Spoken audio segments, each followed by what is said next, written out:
सभी को मेरा प्यार भरा राधे राधे, जय श्री कृष्ण। आज हम इस वीडियो में चर्चा करने वाले हैं भाद्रपद मास के कृष्ण पक्ष की अजा एकादशी। इसकी व्रत कथा क्या है और इसका महात्म्य क्या है, इसका महत्व क्या है, इससे इस व्रत को करने से लाभ क्या होता है। क्योंकि आज 19 अगस्त 2025 है, दिन मंगलवार, और आज ही भाद्रपद कृष्ण पक्ष की अजा एकादशी है। जो लोग विधि विधान से इस व्रत को करते हैं उन्हें प्रभु की कृपा से समस्त दुखों से मुक्ति मिल जाती है और अंत में मोक्ष की प्राप्ति भी होती है। भगवान श्री कृष्ण ने कहा, हे युधिष्ठिर, इस अजा एकादशी का व्रत और महत्व, व्रत कथा और महत्व गौतम मुनि ही जानते हैं, जिन्होंने युगों का परिवर्तन कर दिया था। सूर्य वंश में 31वीं पीढ़ी में राजा हरिश्चंद्र का अयोध्या नगरी में जन्म हुआ था और राजा हरिश्चंद्र के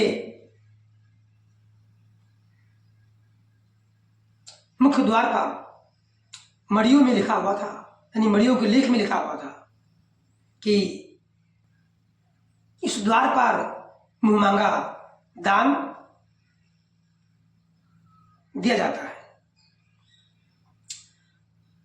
महर्षि विश्वामित्र ने इसको पढ़ा और कहा कि यह मड़ियों का लेख मिथ्या है। महाराज हरिश्चंद्र ने उत्तर दिया कि महर्षि, परीक्षा कर लो। इस पर महर्षि बोले, मुझे अपना राज्य दे दो।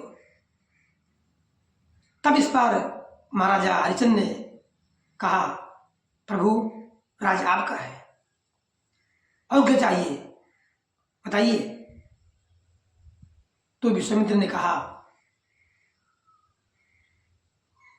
क्या कहा, दक्षिणा भी तो लेनी है।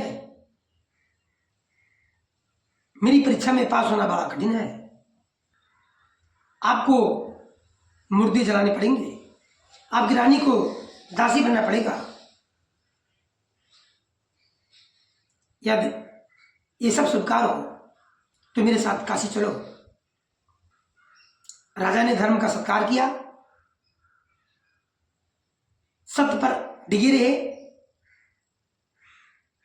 जिसके लिए उनका नाम प्रसिद्ध है, सत्यवादी राजा हरिश्चंद्र। और एक समय ऐसा आया कि महाराज हरिश्चंद्र को भंगी का सेवक बनना पड़ा, रानी को दासी बनना पड़ा, और विश्वामित्र ने उनके पुत्र रोहित को सांप बनकर डस लिया, अर्थात उनके पुत्र रोहित की मृत्यु हो गई।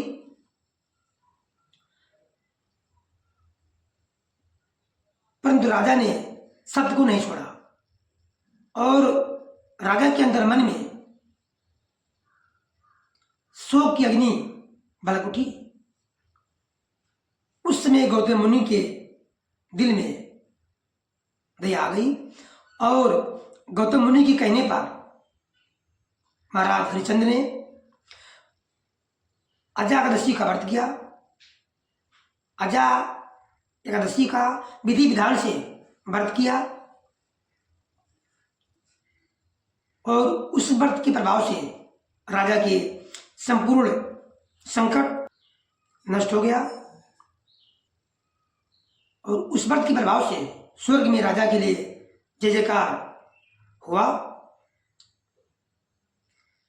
अपने सामने ब्रह्मा, विष्णु, महेश को, आदि देवताओं को सामने खड़ा हुआ देखा, अपने पुत्र को जीवित भी देखा और अपनी स्त्री को भूषण से सुसज्जित भी पाया। और अयोध्या में आकर के अजा एकादशी का विधि विधान से पालन किया, उद्यापन किया, सत्कार किया, सम्मान दिया। और तभी से राजा के राज्य में बालक वृद्ध सभी लोग इस व्रत को, अजा एकादशी व्रत को सभी लोग करते थे। इस व्रत के प्रभाव से राजा सहित प्रजा भी स्वर्ग को प्राप्त हुए। और इस अजा एकादशी के व्रत कथा को सुनने से भी अश्वमेध यज्ञ का फल मिलता है।